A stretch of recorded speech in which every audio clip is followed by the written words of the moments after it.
A nurse for a New York City hospital was arrested Thursday after allegedly stealing a dying coronavirus patient's credit card and using it for gas and groceries.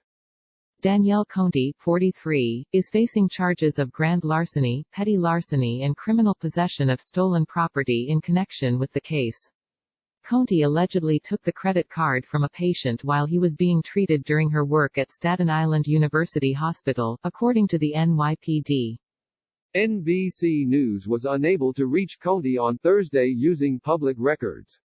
She was issued an appearance ticket Thursday by police and released. Anthony Catapano, 70, died of COVID-19, the disease associated with the coronavirus, on April 12 after a week of treatment at the Staten Island University Hospital, according to a Facebook post in April by his daughter, Tara Catapano. Tara Catapano told NBC News that when her father's American Express statement came in the mail on April 27, she was shocked to find gas and grocery charges made during his hospitalization.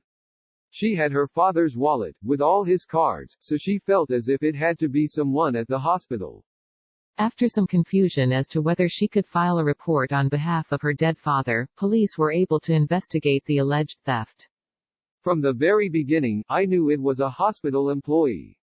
It would have to be, she said. But I even told someone, it couldn't be a doctor or nurse. Those words actually left my mouth. Tara Catapano, who works in a medical office, was shocked to learn she was wrong. This was someone who was supposed to care for my father, she said.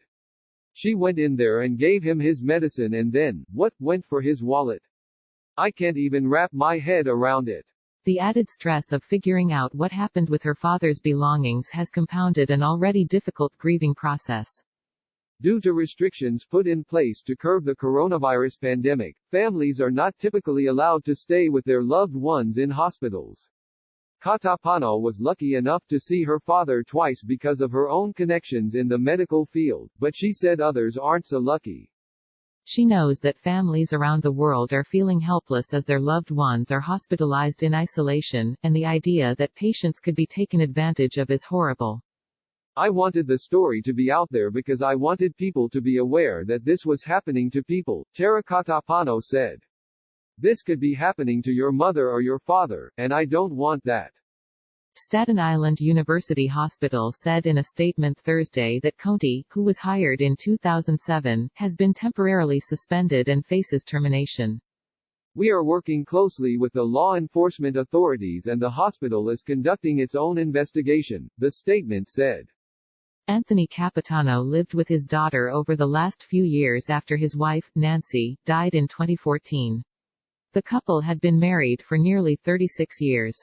He worked for the Department of Sanitation for 26 years and was the type of man who would give his shirt off his back for others, his daughter said. His 12-year-old granddaughter, the child of his late son, was the light of his life, Tara Catapano said. Despite all the difficulties though, she says people have been incredibly kind after she shared her story on social media. It took her some time to read the more than 1,000 comments on her Facebook post about her father, but it's given her some reassurance. You know, these strangers said the nicest things to me, comforting me, Tara Catapano said. It was just very nice, it was as if they knew me.